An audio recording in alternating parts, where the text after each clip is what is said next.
तर नमस्कार मित्रांनो, मी समर्थ डोईपुढे स्वागत आहे तुमचं आपल्या नवीन मिनी ब्लॉग मध्ये। सकाळी सकाळी आपला मित्र ओम आणि आपण गेलो आपली एचएफ घेऊन थेट अंधेऱ्या फाट्यावर आलो आपण योगेश काकाच्या सलूनवर। तिथे करायची होती आपल्याला कटिंग, तिथे बसून घेतली भाऊ कटिंग करून गेलो आपण आपल्या घरी आलो तर आपल्या घरी येलो ती श्री संत गजानन महाराजांची पालखी। आपल्या घरी राहतो पालखीला चहा पिली आणि टाकली पाठीवर बॅग आणि थेट गेलो गाडीकडे। आपला भाऊ गेला गाडीवर आणि ठेवली त्याने बॅग आपली गाडीमध्ये। बाबाला केला टाटा आणि निघलो थेट अंधेऱ्याच्या दिशेने। वाटात लागणाऱ्या घेतला आपण महादेवाचं दर्शन। आपला मित्र युवराज आणि आपण आलो थेट अंधेऱ्यात येऊन गेलो आपण सानपपूर ऋषी केंद्रावर। तिथे होती आपल्या नाश्त्याची व्यवस्था, पोहे आणि चहा घेऊन थेट लागलो आपण आपल्या प्रवासाकडे।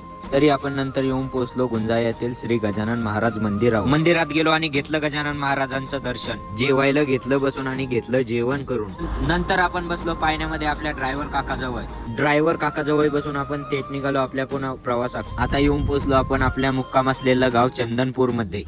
तिथे पण घेतलं आपण सायंकाळचं जेवण करून घेतले आपण आपले कपडे टाकून। इथून पुढचे प्रवासाचे वाटेतील व्हिडिओ पाहण्यासाठी आपल्या चॅनलला फॉलोच नक्की करा।